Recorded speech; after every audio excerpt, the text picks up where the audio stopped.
Welcome to We Have a Spiritual Problem, a podcast where we confront the deeper questions beneath our personal struggles and collective crises.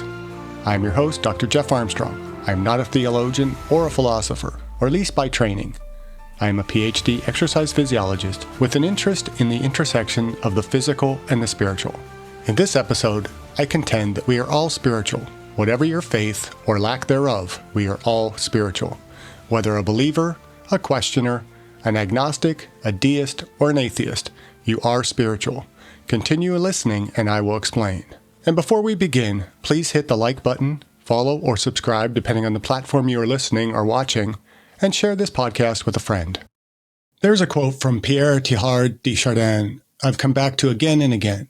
He states, "We are not human beings having a spiritual experience. We are spiritual beings having a human experience." Now, I know that quote is popular, maybe even a bit cliche in some circles, but only because it carries so much truth. If you found yourself asking lately, what the hell is going on in this world? Or why does everything feel so off? Then maybe it's time to look deeper. Not at the news, not at the polls, not even at just ourselves, but deeper at what it means to be human and why it matters that we remember. Yes, you are spiritual. I didn't always think this way. I mentioned numerous times in this podcast that as an undergrad, I was a geology major.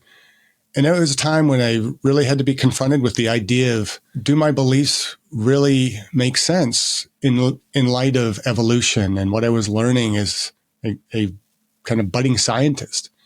I had what I call a crisis of faith. Science and scripture weren't aligning, at least not in the black and white sense or terms that I'd grown up with. But I started to see something different. The 7-day creation story wasn't at war with geology or evolution like I had thought. It was a metaphor layered with meaning, billions of years, not in contradiction, but in chorus with Genesis. And that's when I began to feel the convergence, the place where physical meets spiritual. I would later read Pierre Teilhard de Chardin, a Jesuit priest and paleontologist who deeply shaped how I understand this moment in time. De Chardin wrote, "Evolution is not just biological, it is spiritual." That we are being drawn towards something more, not just physically, but consciously, emotionally, and spiritually. That love is the force of evolution. Let that sink in. Love, not dominance, not survival of the fittest, love. Fast forward, I became a professor of exercise physiology. The physical was my domain. I've spent my career helping people train muscles, build endurance, improve function. But over time, I began to see a pattern. The people who healed best, who grew, who truly transformed, were those who didn't separate their bodies from their beliefs. They were tending to their whole selves, what I call well-centered fitness, or what my friend Jay identifies as SPIES, spiritual, physical, intellectual, emotional, and social wellness. You neglect any one of those, and the whole system starts to break down. But neglect the spiritual, you lose your compass entirely. Now, before we go further, let me define what I mean by spiritual. We've defined this before on the podcast, and it warrants repeating. When I talk about the spiritual dimension in the SPIES model, I'm not talking about religious rules or denominational boundaries. I'm not talking what church you go to or if you go at all. I've had some profound spiritual conversations on this podcast with atheists and agnostics, as well as people of faith. People like my friends John McGuire and Griff Griffin. They will tell you that they don't believe in God, and yet they live with reverence, with compassion, with a clear sense that something exists beyond the self. That is the definition that I work from. Spirituality is the belief in and orientation towards something greater than the self. That something might be God. It might be love. It might be nature, justice, community, truth. But if you believe there's more to life than just you, if you recognize that you are not the center of the universe, if you've ever felt awe, wonder, connection, if you have ever looked at the world around you and exclaimed, "F*** and wow," then yes, you are spiritual. Let's come back to Teilhard. Teilhard believed that the universe is evolving toward increasing complexity, increasing consciousness, ultimately love. Not the sentimental kind of love, not the greeting card feeling of love, not a sexual desire love, but a love as an energy, a force. He called it the, quote, most mystical of cosmic forces. As Darwinian, he believed in evolution of species. He also believed that evolution wasn't finished. In fact, he saw that we were on the cusp of our next jump. However, this time, the jump is not biological. He envisioned that we were no longer evolving physically. Rather, we were on the cusp of a spiritual evolution. Now, I know what you're thinking. Look around. We're fractured. We're exhausted. We're more divided than we've ever been. But think about it in terms of stress. In geology, great pressure forms mountains. In physiology, stress leads to growth, if you recover right. So maybe this time of social, political, and spiritual pressure is the overload moment that precedes our transformation. My worldview was shaped in my undergrad years by an assignment in a general education geography course. We were assigned to read and write a paper on Garrett Hardin's 1968 essay, The Tragedy of the Commons. I still have that paper today. Garrett Hardin's famous metaphor of the commons was never just about population and environmental resources. It's about how short-term individualism destroys long-term collective good. When we act from the ego, the self, the now, we destroy the commons. But if we act from spirit, if we prioritize the greater good, the larger story, the sacred interconnectedness, we preserve the commons. In addition, we evolve. If you're a regular viewer or listener of this podcast, shared in the deep conversations I have had with people across all walks, Lauren Axelrod, Rita Ricks, Asim Desai, Jay Bernhardt, Kelly Malcolm, and many, many others. And no matter the background, whether it be Christian, interfaith, scientific, mystical, we have all circled back to the same idea. Something bigger is calling us. Something deeper is needed. Something spiritual must be reclaimed if we are to survive this moment of crisis as a species.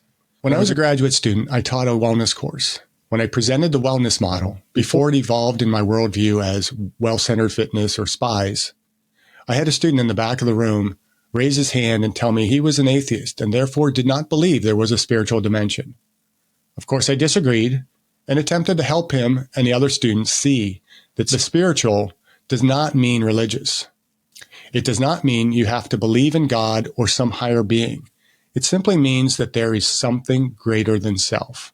I don't believe we can function as a species without the spiritual dimension. And that's where Rob Bell's Everything is Spiritual hits home. If you haven't read any of Rob's books or seen the videos of his Everything is Spiritual tour, I encourage you to check them out. Because when you realize that even atoms are mostly space, that breath is sacred, that love changes the brain, that matter and energy are dancing partners, then you start to see that the boundaries between spirit and science, between body and soul, aren't boundaries at all. They're bridges. This is never about choosing between religion and science. It's about choosing connection over disconnection, wholeness over fragmentation, love over fear. I recently listened to Philip Goff's book, Why? The Purpose of the Universe. It is a deep exploration of these very thoughts that we are considering. Dr. Goff is a British author, panpsychist philosopher, and a professor at Durham University. His research focuses on the philosophy of mind and consciousness. It focuses on how consciousness can be part of the scientific worldview. To borrow from Wikipedia, quote, Goff holds that materialism is, quote, incoherent, unquote, and that dualism leads to, quote, complexity, discontinuity, and mystery, unquote.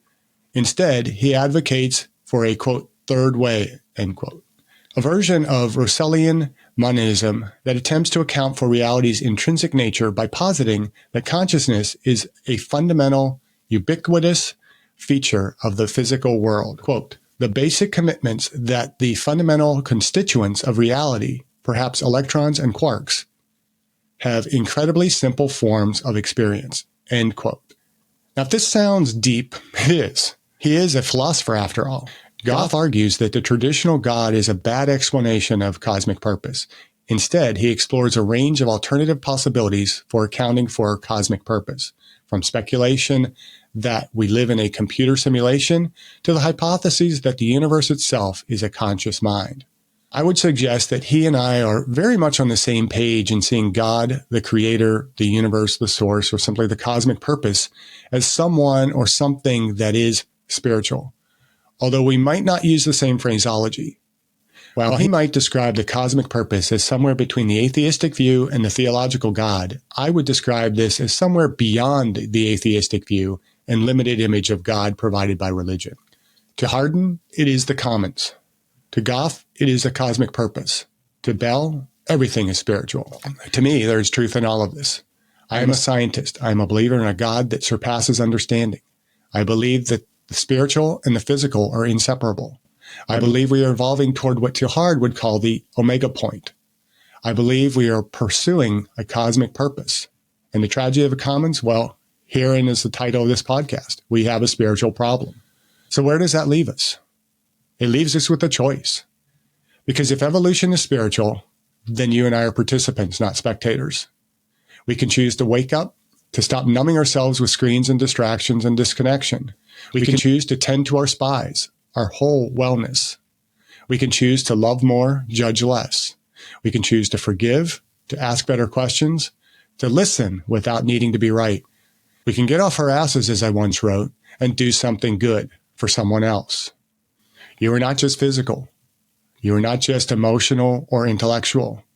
You are not just what you do. You are a spiritual being. You are wired for meaning. You are built to grow, to love, to evolve. So next time you wonder why things feel so off, so painful, so stuck, remember, this moment may be our overload, but pressure creates change. And if we lean into the spiritual, not religion, but reverence, we might just step into the next chapter of what it means to be human. That is the hope. That is the invitation. That is the truth.